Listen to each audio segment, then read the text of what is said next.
Doctor பாக்குறதுக்கே ஒரு மாதிரி இருக்கிறான், அவன்கிட்ட போய் வாய் கொடுத்துட்டு இருக்கிற. அப்புறம் ஆபரேஷன் வேற எங்கேயாவது பண்ணிட்டா என்ன பண்ணுவேன்?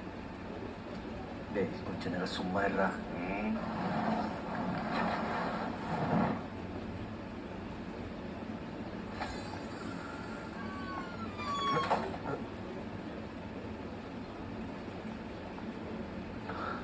டாக்டர் என்னாச்சு? ஆபரேஷன் முடிஞ்சிடுச்சு. அதோட உங்க அண்ணனும் முடிச்சுட்டாரு. கொஞ்சம் சீக்கிரம் அட்மிட் பண்ணிருக்கலாம்ல. நீங்க ஒரு தம்பியா? அப்பாவே அண்ணனை கொலை பண்றீங்க. கொலைகாரா கொலைகாரா கொலைகாரன் தானே சொன்னேன்.